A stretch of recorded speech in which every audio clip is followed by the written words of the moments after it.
That was, we came in first today in the track meet. We did a great job. The 4x1 relay, I thought we won. 800, we're a little sluggish at. What a great game. You know, and I try to tell everybody, when you watch those guys on tape, you respect how good they are and how fast they are. But I'm telling you, when you see them in person, I mean, those are the fastest little guys that we're going to play. And I kind of, you know, we looked at the Mount Olive game when they played them and we played them. And it's crazy because we beat Mount Olive by 46 and they beat them by 44. So I knew that we had a very good explosive basketball team coming in. He's done a tremendous job with this team. When you think about, you know, they can play 5 little guards. They've got a unique style. They make you play fast. They make you turn the ball over. The tempo was incredible. I told everybody before the game, I said, man, this is going to be a big-time track meet, and we're certainly glad that we can win the gold medal in the track meet today. You guys usually try to dictate that tempo. It seemed like they were the ones pushing it. What was the message at halftime? Well, you know, Dave, when you look at them, they had about 6 or 7 guys as quick as Denzel and Jordan Talley.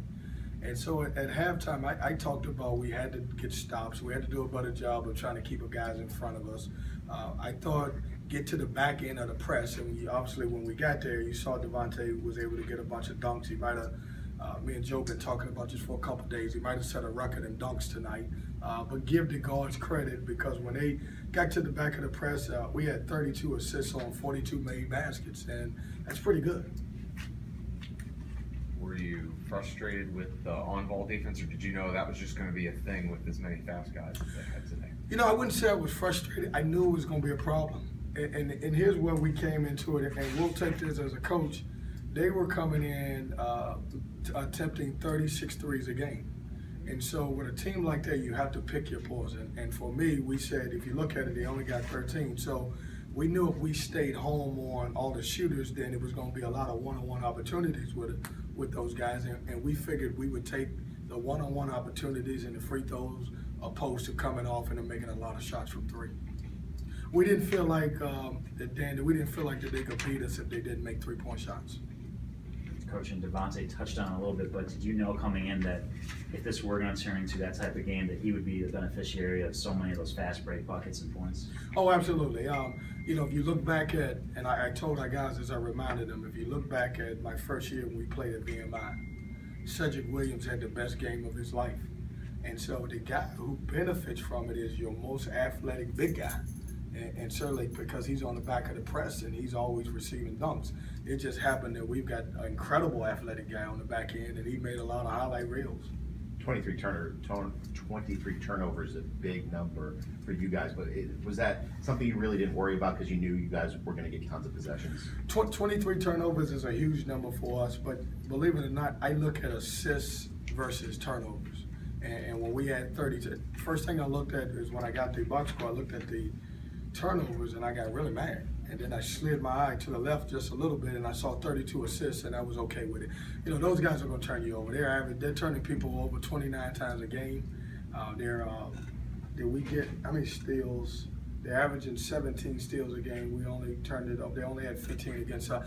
Look, let me tell you something. It's a unique style that you hate to play against. I'm just glad I'm not in that conference and have to play them twice.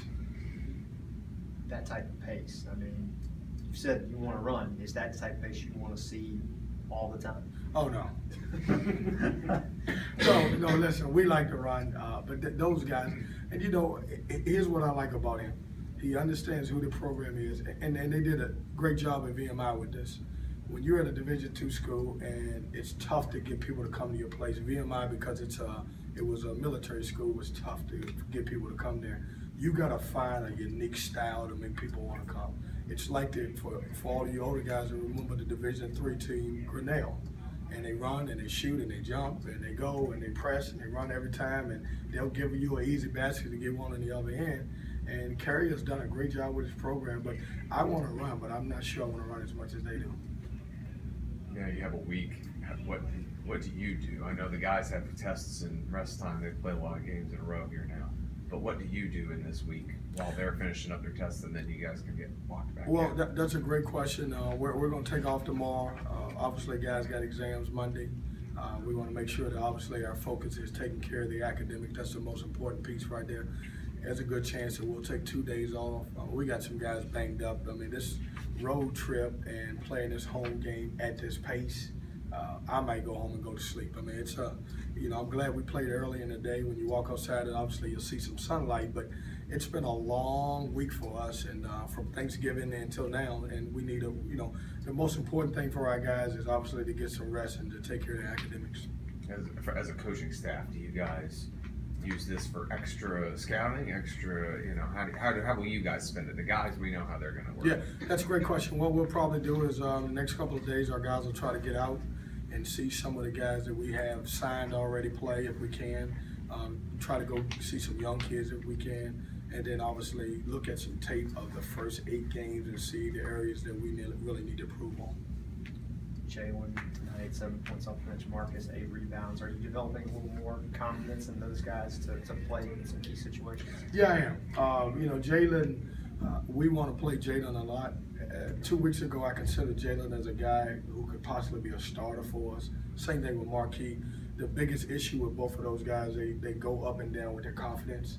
And as a coach, I've got to do a better job of giving them confidence. And so I want to get those guys in and able to play more so they can get some game experience.